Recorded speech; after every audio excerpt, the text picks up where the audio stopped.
Chances are, if you're like me, you either experience the mind that is Midsommar, the tranquility of Moonlight, or the anxiety-filled nightmare that is Uncut Gems, and so on, and thought to yourself, who the hell made this?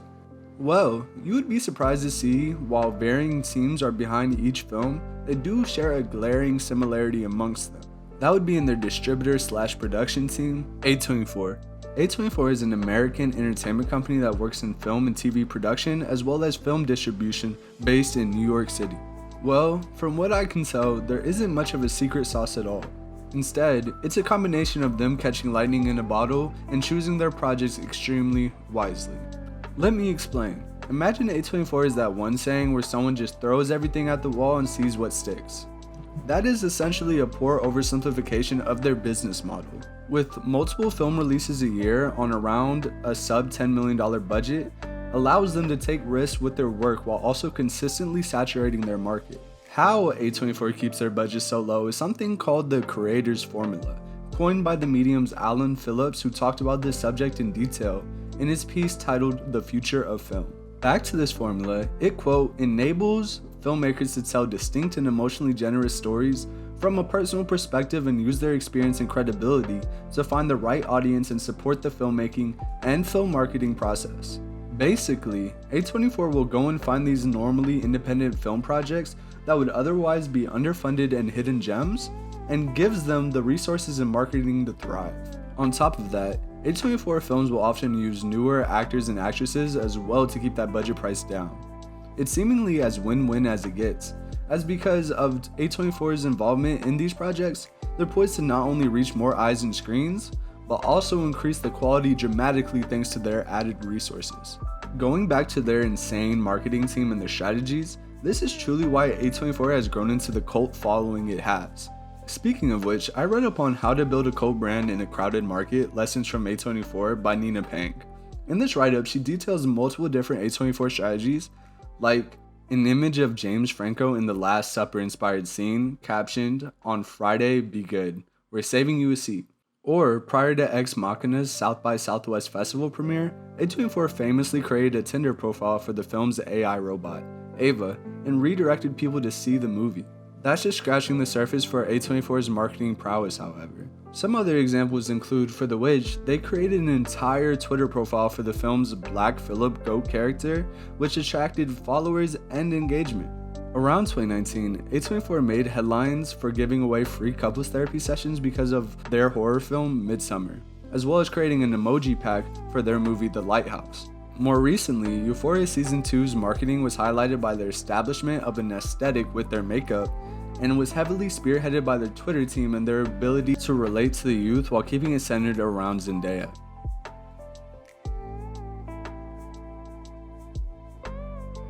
The company's arrival onto the movie scene came in form of A Glimpse Inside the Mind of Charles Swan III in 2013. However, you'd likely be more familiar with Spring Breakers. Their film released later that year starring James Franco, Vanessa Hudgens, and Selena Gomez. A24 was able to transform this team and a $5 million budget into a $31.7 million gross box office sales. Off of Spring Breakers' momentum, A24 would go on to release a couple more films in 2013, one being The Bling Ring, a movie about a band of teenagers who specialize in robbing the homes of celebrities, and The Spectacular Now, a coming-of-age romantic drama.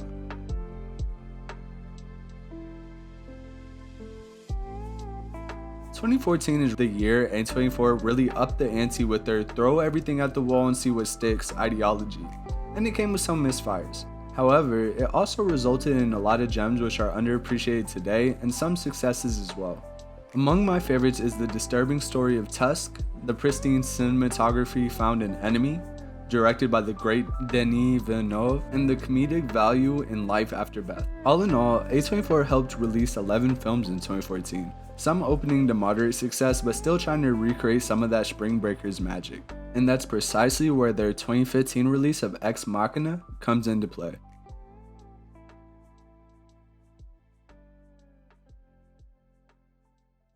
"2015 was another up and down year for A24 as they again produced and distributed 11 more films throughout the year. Of the 11, while all of them carry different reasons to check out, Room, Amy, and Ex Machina were the most critically and commercially successful. We're gonna start with Ex Machina though. As this movie is older, I doubt you need me to glamorize any more of its story and success to you. However, this movie played a critical part in giving A24 the reputation it has today. The movie, which was a directorial debut from Alex Garland, who would go on to direct 2018's Annihilation, follows a programmer that accepts an invite to the home of his company's CEO and discovers Ava, an AI with human appearance. If you haven't checked this movie out, I won't spoil it, but you should really give it a chance. It hosts some very important discourse about the blurred lines of artificial intelligence and human emotions. If you do end up watching, I bet you'll come to understand why this film grossed $36 million on a $15 million budget, and also garnered a number of awards and nominations, most notably winning the Academy Award for Best Visual Effects in 2016, and getting a nom for Best Original Screenplay. Again, a smallish budget and a team of directors turned seemingly nothing into something with Ex Machina. And yet again, the common thread was none other than A24. This is when the creative possibilities really opened up for A24 as they announced their television division in 2015 and expanded their financial prowess with loans from Bank of America, JP Morgan, and SunTrust Banks. 2015's success for A24 wouldn't stop at Ex Machina, however, with their critically acclaimed films Amy and Room releasing as well. Beginning with Amy, this movie is noteworthy for it being A24's introduction into the documentary space. This film would go on to be well received too, earning an Academy Award for Best Documentary Feature in 2016 and becoming the highest grossing British documentary of all time, with Amy's $3.4 million budget and a $23.7 million box office. You'll get used to these results pretty soon. At this point, A24 had flipped the whole movie industry on its head. Not only were they creating timely and culturally relevant pieces of art that were critically acclaimed, but they were doing it for no joke, pennies on the dollar compared to what other production companies were shelling out. I mean, look at it like this. According to the Nashville Film Institute, the average cost of making a feature film is from $100 million to around $150 million. Even taking the lower end of the spectrum on that average, at this point in 2015, A24 hadn't even crossed the 10 million mark, 9.93 with Ex Machina, and still were relatively matching the box office and critical success these bigger budget films were getting. Of course, I don't know for sure, but I would love to see the smoke coming from the film industry tycoons' heads as they try to solve A24's secret sauce. Room would prove to be successful for A24 as well. Based on the best-selling book, Room covers the gut-wrenching story of a woman's time in captivity for 7 years accompanied with her son, Jack, who has known nothing but the room they've been held hostage in. The film earned 4 Academy Award nominations and a win for Best Actress by Brie Larson's performance, along with a $36.3 million box office on a $13 million budget.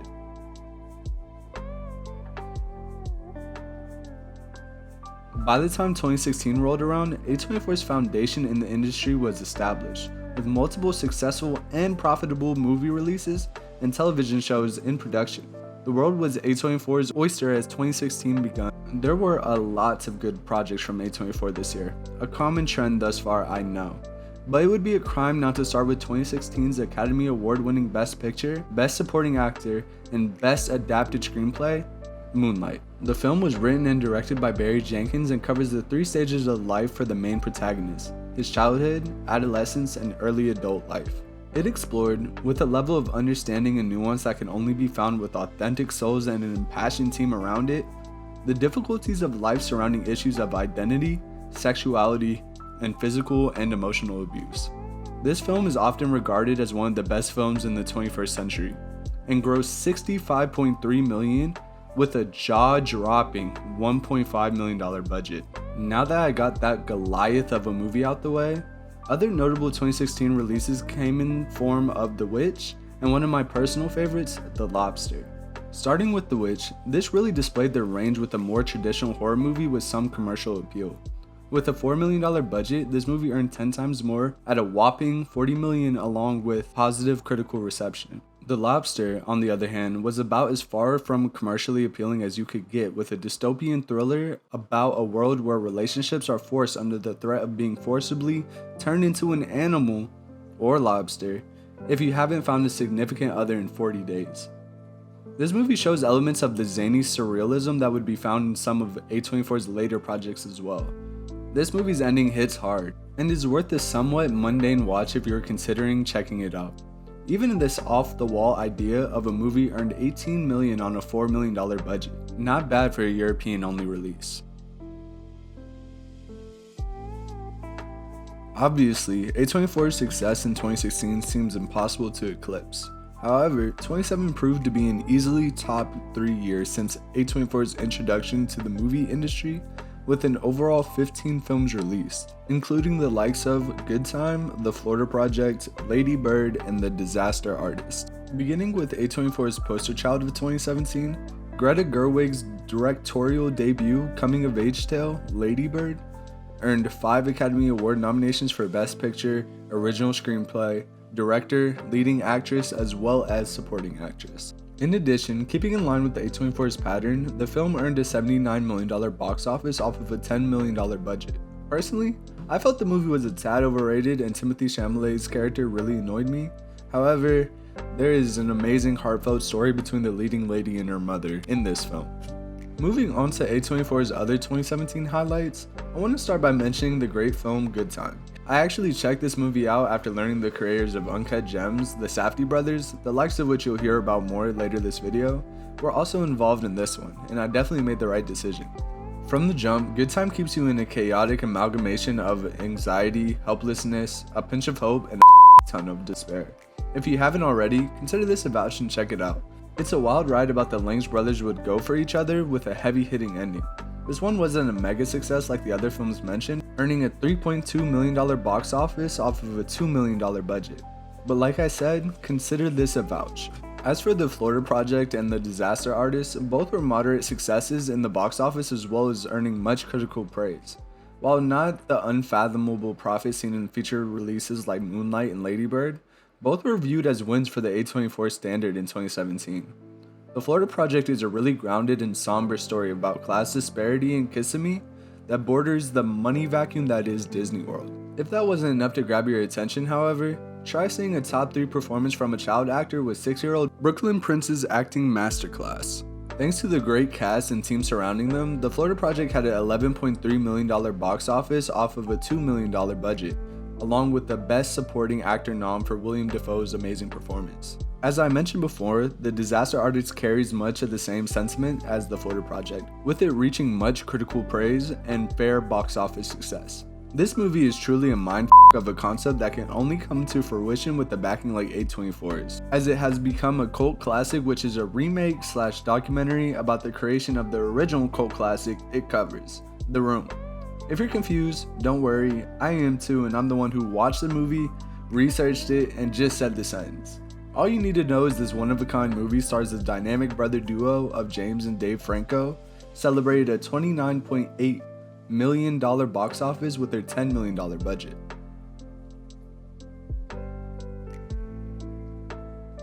Moving on to 2018, while still a net positive, was a down year, especially when considering 2016 and 2017 success. Maintaining the same production rate as 2017, A24 released 15 more films in 2018, although the only ones of those I'm going to mention are Hereditary and Mid-90s. Even though these two movies are quite literally my favorite horror movie ever, as well as one of my top 10 indie films, there was definitely some give and take for A24's 2018. Starting with Hereditary, one of the greatest directorial debuts as well as a simply jarring, horrific film comes from the mind of Ari Aster. This film cannot be summarized in the time allotted for this video, and before considering checking it out, I would highly recommend doing the proper research to avoid scarring yourself. And that's basically the highest compliment I can give a horror film. Additionally, the movie celebrated an $80.2 million box office off the back of a $10 million budget. Remember when I mentioned my top 3 child acting performances earlier in the video? Well, the number 2 spot can be found in Sunny Suljic's portrayal of Stevie in Jonah Hill's directorial and writing debut, Mid-90s. And if you were wondering, 12-year-old Natalie Portman's portrayal of Matilda in Leon the Professional holds the number 1 spot for me. This film sees its highest success in the creation of an authentic feeling world that gives off a dreary, messy feeling that can only be related to being a younger person in a vast, mundane environment. The actors feel like real people you once knew, and the self-made conflict of the film rings all the more true after gaining life experience with destructive people. In the heart of that though, There are kind souls who are just trying to find their place in the world, and that is a universal message. Because of that, this movie earned a $9.3 million box office off of a $1.7 million budget. Consider this film my personal cult classic.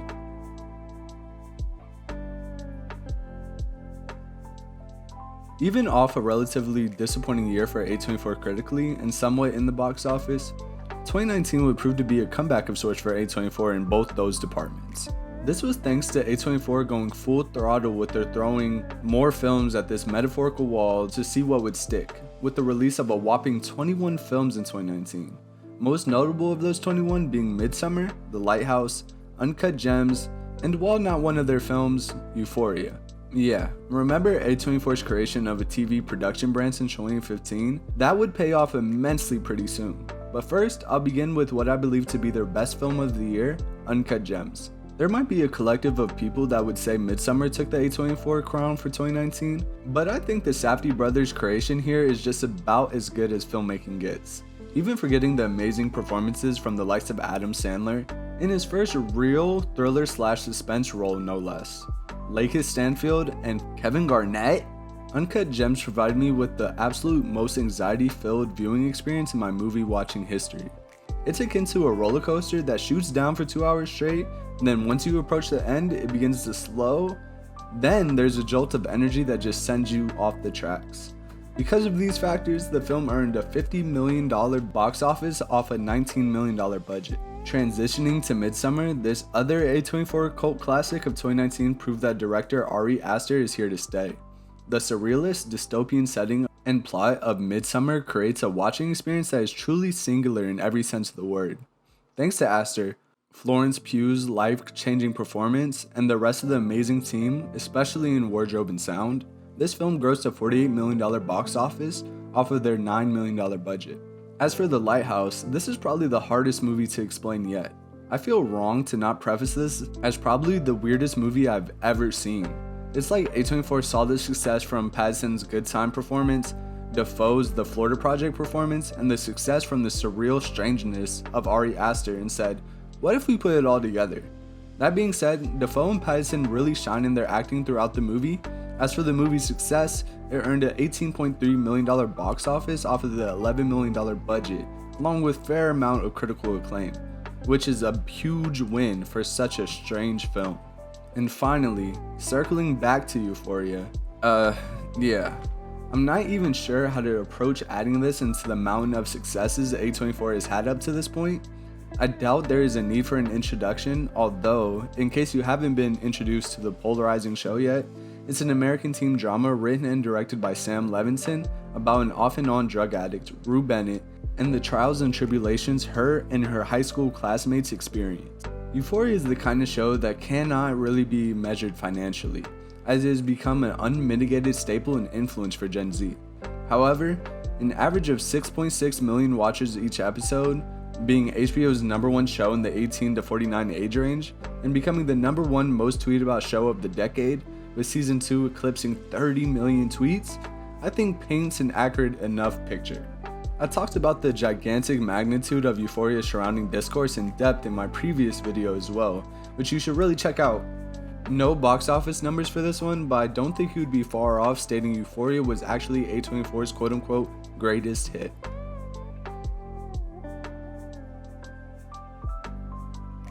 Skipping past the 3-film release year of 2020 thanks to the pandemic, none of which turned a profit nor experienced critical success, A24 eased back into the entertainment scene by teaming up and helping release 12 films in 2021. The 2021 A24 filmed releases I'm going to highlight are Val and The Green Knight. Starting with my favorite A24 release of 2021, Val, while not seeming like much on the face value, this documentary-style film that follows the life and career of Val Kilmer was one of the most special watches out there that gives you a look behind the curtain of one of the most prolific actors of all time.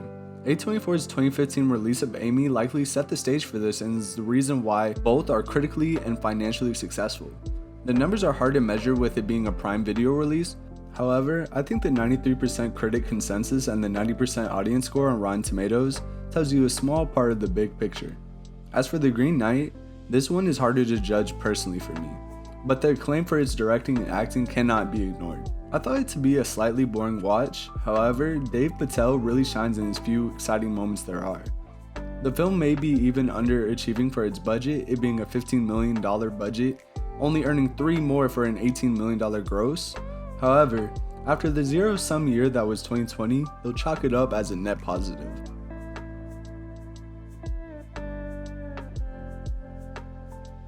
As we arrive into the modern day, please do make sure to subscribe and leave a like on the video because it's been an absolute gauntlet of research and scripting.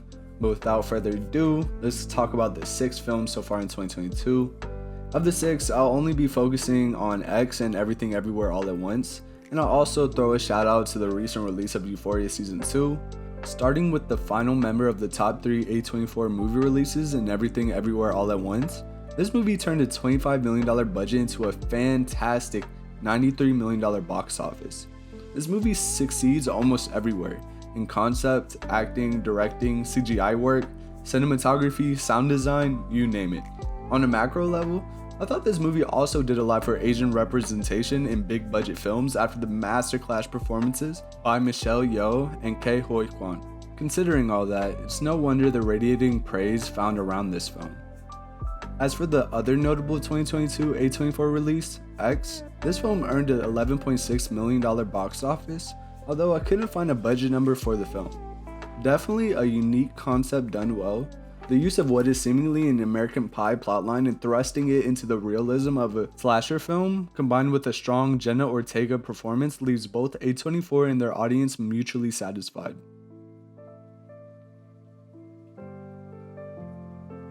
In conclusion, A24's historic rise to entertainment industry prominence can be linked back to its common thread of success being lower end budgets, finding people to invest in and not projects, not being scared to take risks, and expert level marketing while understanding the current state of entertainment.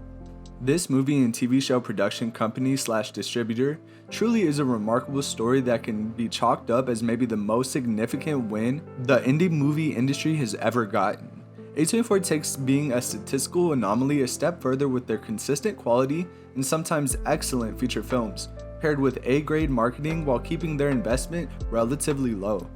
If everyone could replicate A24's creator formula, there would be an astounding amount of good movies on a discounted budget.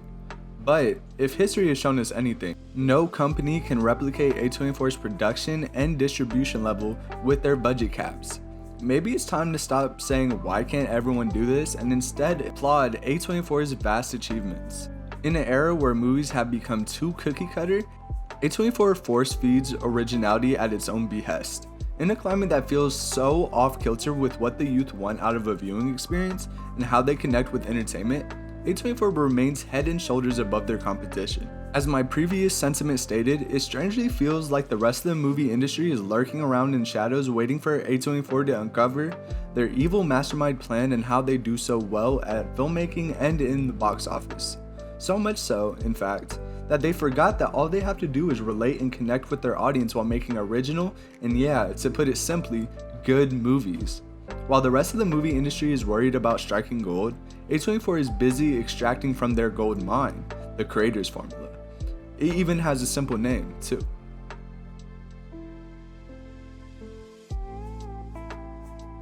Hey guys, kind of want to go no script at the end, kick it back kind of casual, but yeah, I love A24, I love what they've done. I knew I would been wanting to talk about them for a minute, and it's really just fascinating to me because they're this big movie industry tycoon, but they're essentially indie movie developers. So I love that it's a big win for the little guys and they come out with great original content, and like I said, I just love what they do. I hope you guys liked the video. Please leave a like and subscribe if you did. And I also released a video a couple days ago about Euphoria that I mentioned earlier. Check that one out, and I hope y'all have a good one. You know, be safe, whatever. I'll see you in the next one. Peace.